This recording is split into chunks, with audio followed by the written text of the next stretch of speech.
രോഗത്തിന് ദൈവം സൗഖ്യം നൽകിയിട്ടുണ്ട്. അങ്ങനെയാണെങ്കിൽ ഇന്ന് രാത്രി ദൈവം അത് ചെയ്യുമെന്ന് വിശ്വസിക്കുന്ന ഒരു ദൈവം ഇതിലെ ഹോളിലുണ്ടെങ്കിൽ കർത്താവിന് സ്തോത്രം ചെയ്യാതെ പോകരുത്, കർത്താവിന് സ്തോത്രം ചെയ്യാതെ പോകരുത്. യേശുവിന്റെ നാമത്തിൽ അങ്ങനെ സംഭവിക്കാൻ പോവുകയാണ്. യേശുവിന്റെ നാമത്തിൽ അങ്ങനെ സംഭവിക്കാൻ പോവുകയാണ്. യേശു എങ്ങനെയാണ് ശക്തി പ്രാപിച്ചതെന്ന് അവിടെ എഴുതിയിട്ടുണ്ട്. യേശു ആത്മാവിൽ ജനിച്ചു. നിങ്ങൾക്ക് വിഷയം വിട്ടു പോകരുത്. യേശു ആത്മാവിൽ നിറഞ്ഞു. മൂന്നാമത്തെ കാര്യം നമ്മൾ പറഞ്ഞത് power of the holy spirit. ആത്മസ്നാനത്തിനും ആത്മശക്തിക്കും ഇടയിൽ ഒരു 40 ദിവസത്തെ ഉപവാസവും പ്രാർത്ഥനയും ഉണ്ടായിരുന്നു. പെട്ടെന്ന് ഞാൻ പറയാം, സമയം പോകുന്നല്ലോ. യേശുക്രിസ്തുവിന്റെ ശിഷ്യന്മാരുടെ അടുക്കൽ എപ്പിലെപ്സി ബാധിച്ച ഒരു കുഞ്ഞിനെ കൊണ്ടുവന്ന് അവരോട് പറഞ്ഞു, ഈ കുഞ്ഞിനെ ഒന്ന് പ്രാർത്ഥിച്ച് സൗഖ്യമാക്കണം. ശിഷ്യന്മാരെല്ലാം കൂടെ എന്റെ ഭാഷയിൽ പറഞ്ഞാൽ മാറി കയറി ശാസിക്കാൻ തുടങ്ങി. ഒന്നും നടന്നില്ല. കർത്താവ് ഈ കുഞ്ഞിനെ സൗഖ്യമാക്കി. പോകുന്ന വഴി ശിഷ്യന്മാര് കർത്താവോട് ചോദിച്ചു, ഗുരു, ഞങ്ങൾക്ക് എന്തുകൊണ്ട് ഇത് സാധിച്ചില്ല? കർത്താവ് 3 കാര്യങ്ങൾ പറഞ്ഞു. 1, അവിശ്വാസത്തെ ശാസിച്ചു. 2, ഉപവാസത്താലും പ്രാർത്ഥനയാലും അല്ലാതെ ഇത് നീങ്ങിപ്പോകത്തില്ല. 3 കാര്യങ്ങൾ കർത്താവ് പഠിപ്പിച്ചു. First of all, you need faith. Second one, prayer. Third one, fasting. 3 കാര്യങ്ങൾ കയ്യിലുള്ള ദൈവമക്കൾക്ക് ശക്തിയുണ്ട്. ആ സഭയെ തകർക്കാൻ ലോകത്തിലെ ഒരു ശക്തിക്ക് കഴിയുന്നു. എല്ലാവരും സ്വാതന്ത്ര്യം പറഞ്ഞില്ലല്ലോ. ഒന്നുകൂടെ പറയാം, വിശ്വാസം കൈമുതലുള്ള ഒരു കുടുംബത്തെ തകർക്കാൻ ലോകത്തിലെ ഒരായുധത്തിന് കഴിയത്തില്ല. ഇന്ന് രാത്രി നിനക്ക് വേണ്ടി ദൈവം നിയമത്തെ മാറ്റും. ഇന്ന് രാത്രി നിന്റെ കുടുംബത്തിന് വേണ്ടി ദൈവം നിയമങ്ങളെ മാറ്റിയെടുക്കും. ഇന്ന് രാത്രി വിശ്വസിക്കുന്ന ദൈവത്തിന്റെ പൈതലിന് വേണ്ടി ദൈവം അത്ഭുതങ്ങൾ ചെയ്യും. അത് വിശ്വസിക്കുന്ന ദൈവമക്കൾ ഇന്ന് രാത്രി ഹോളിലുണ്ട്. വിശ്വസിക്കുന്ന ദൈവം പൈതലിന് വേണ്ടി ഇന്ന് രാത്രി ദൈവം അത് ചെയ്യുമെന്ന് വിശ്വസിക്കുന്നവർ ഇന്ന് രാത്രി അധരം തുറന്ന് കർത്താവിനെ സ്തോത്രം ചെയ്യാതെ പോകരുത്. യേശുവിന്റെ നാമത്തിൽ, യേശുവിന്റെ നാമത്തിൽ അങ്ങനെ സംഭവിക്കണം. വിശ്വസിക്കുന്ന ദൈവമേ, നീ അധരം കൊണ്ട് വിളിച്ചു പറയണം, in the name of Jesus. യേശുവിന്റെ നാമത്തിൽ അങ്ങനെ സംഭവിക്കാൻ പോവുകയാണ്.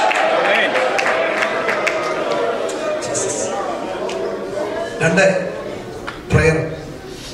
3, ഫാസ്റ്റിംഗ്. ആർക്കെങ്കിലും വിശ്വാസം വേണമെങ്കിൽ ആള് പ്രാർത്ഥിക്കുന്ന ആളായിരിക്കണം.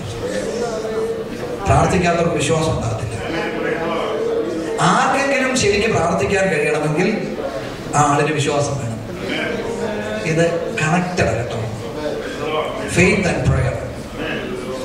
3, ആരുടെയെങ്കിലും പ്രാർത്ഥനയ്ക്ക് ഒരു ജീവൻ വേണമെങ്കിൽ we need to kneel down before the presence of God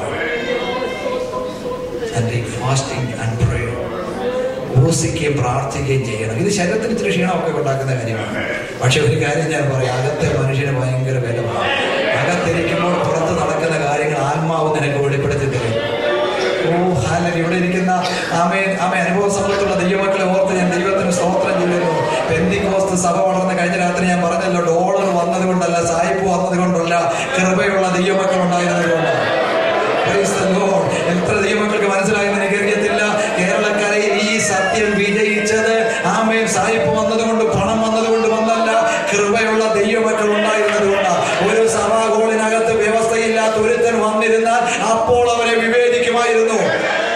ഇന്ന് 1000 എണ്ണം വന്നിരുന്നാൽ വിവേചിക്കാൻ പറ്റുന്ന ഒരാളെങ്കിലും നമ്മുടെ സഭയ്ക്കകത്തുണ്ടോ എന്ന് ദൈവത്തിന്റെ സഭ പരിശോധിക്കണം. യേശുവിന്റെ നാമത്തിൽ ഇന്ന് രാത്രി ദൈവമക്കൾക്ക് ഡിസേർണിംഗ് സ്പിരിറ്റ് ദൈവം നൽകും. വിശ്വസിക്കുന്ന ദൈവമക്കളെ ഹോളിലുണ്ട്. ഈ രാത്രി ദൈവം ഡിസേർണിംഗ് സ്പിരിറ്റ് നിനക്ക് തരാൻ പോവുകയാണ്.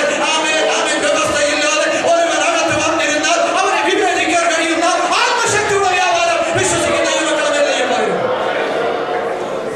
ജീസസ്. ഉപവാസം. എന്തോ ഉപവാസം?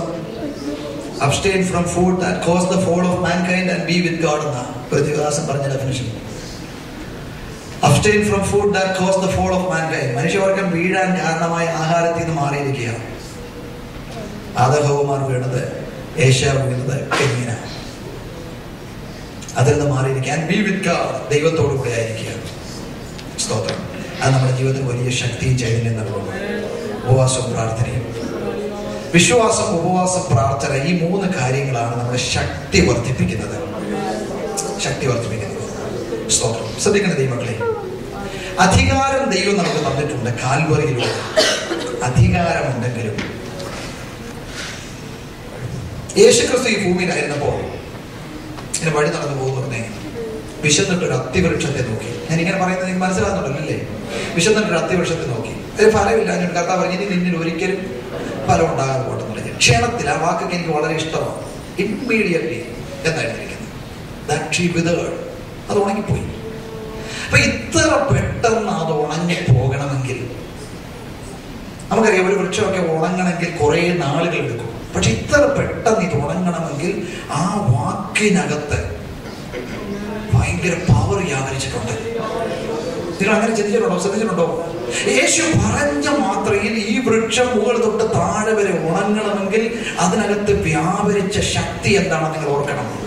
ഞാൻ കുമ്മനാട് എലീം ഹോളിൽ പാർക്കുന്ന 3 വർഷത്തോടെ പാസ്റ്ററായിട്ട് കുമ്മനാട് എലീം ചർച്ചിൽ പാസ്റ്ററായിരിക്കുന്ന സമയത്ത് ഞങ്ങളുടെ വീടിന് തൊട്ടടുത്ത് ഭയങ്കര ഒരു ഇടിവെട്ടുണ്ടായി, വലിയൊരു ഇടിവെട്ടുണ്ടായി.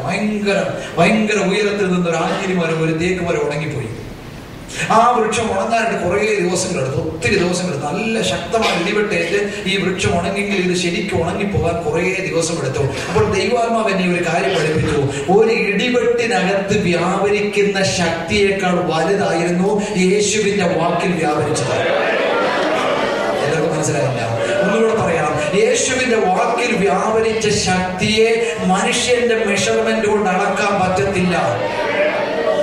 എന്താ കാര്യം? അധികാരത്തോടെ എന്റെ കർത്താവ് പറഞ്ഞപ്പോൾ അതിന്റെ പിന്നിൽ വ്യാപരിച്ച ദൈവത്തിന്റെ ശക്തി ഉണ്ടായിരുന്നു. അങ്ങനെയാണെങ്കിൽ വിശ്വസിക്കുന്ന ദൈവവൈതൽ യേശുവിന്റെ നാമത്തിൽ എന്ന് പറയുമ്പോൾ, ആമേൻ. സഹോദര സഹോദരി, നീ ലജ്ജിക്കേണ്ട കാര്യമല്ല. യേശുവിന്റെ നാമത്തിലാണ് അത്ഭുതം നടക്കുന്നത്. ഓ ഹല്ലേലൂയ! ആ നാമത്തിന്റെ ശക്തി എന്താണെന്ന് നിങ്ങൾക്കറിയാമോ? ഇതിനെ പവർ ഓഫ് അറ്റോർണി എന്നാണ് പറയുന്നത്. Power of attorney. എന്താ പവർ ഓഫ് അറ്റോർണി എന്ന് ഞാൻ പറയാം. നിങ്ങളിൽ ഒരാൾക്ക് നാട്ടിൽ കുമ്പനാട്ട് 10 സെന്റ് സ്ഥലമുണ്ടെന്നിരിക്കട്ടെ. കുമ്പനാട്ട് 10 സെന്റ് സ്ഥലമുണ്ട്, ഒക്കലവുമായിരിക്കുന്നത്. നിങ്ങൾക്ക് അത് വിൽക്കണമെങ്കിൽ നിങ്ങൾ പോയി ഒരു ഡോക്യുമെന്റ് ഉണ്ടാക്കി കോൺസൽ ജനറലെ കൊണ്ട് സൈൻ ചെയ്യിച്ച് ഇന്നടത്തെ ഇന്ന ആൾക്ക് എന്റെ നാമം ഉപയോഗിക്കാൻ അധികാരം കൊടുത്തിരിക്കുന്നു എന്ന് പറയുന്ന പേപ്പറിന്റെ പേരാണ് പവർ ഓഫ് അറ്റോർണി. സ്തോത്രം. എന്ന് പറഞ്ഞാൽ നിങ്ങളുടെ സാന്നിധ്യം കുമ്പനാട്ടില്ലാതെ ഒക്കലഹോമയിൽ ഇരുന്നുകൊണ്ട് കുമ്പനാട്ട് നിങ്ങളുടെ നാമം ഉപയോഗിച്ച് വസ്തു വിൽക്കാൻ പറ്റും. അങ്ങനെയാണെങ്കിൽ യേശുവിന്റെ അക്ഷരീയ സാന്നിധ്യം ഇന്ന് രാത്രി ഇവിടെ ഇല്ല. അവന്റെ ആത്മീയ സാന്നിധ്യം മാത്രമേ നമ്മുടെ മധ്യത്തിലുള്ളൂ. അവന്റെ നാമം നമുക്ക് തന്നിട്ടുണ്ട്. എല്ലാവരും സ്വന്തം പറഞ്ഞില്ല. ഒന്നുകൂടെ ഞാൻ പറയാം. അവന്റെ നാമം നമ്മുടെ കയ്യിലുണ്ട്. അതുകൊണ്ടല്ലേ മുടന്തനായ മനുഷ്യനോട് പറയുന്നത്, വെള്ളിയും പൊന്നും ഞങ്ങൾക്കില്ല, പക്ഷെ ഞങ്ങൾക്ക് യേശുവിന്റെ നാമമുണ്ട്. വിശ്വസിക്കുന്ന ഒരു ദൈവവേദനോട് ഇന്ന് രാത്രി ഞാൻ വിളിച്ചു പറയുന്നു, ലോകത്തിൽ നിനക്കൊന്നുമില്ലെങ്കിലും നിന്റെ മേൽ അവന്റെ നാമമുണ്ടെങ്കിൽ ഇന്ന് രാത്രി വലിയ അത്ഭുതങ്ങൾ സംഭവിക്കാൻ പോവുകയാണെന്ന് വിശ്വസിക്കുന്ന ദൈവസഭ ദൈവത്തിന് സ്തോത്രം ചെയ്യണം. നിന്നെ കൊണ്ട് പട്ടണത്തിൽ ചില കാര്യങ്ങൾ ചെയ്യാൻ ദൈവത്തിന് കഴിയുമെന്ന് വിശ്വസിക്കുന്ന ദൈവസഭ ഇന്ന് രാത്രി സ്തോത്രം പറയാൻ പോകുന്നത്.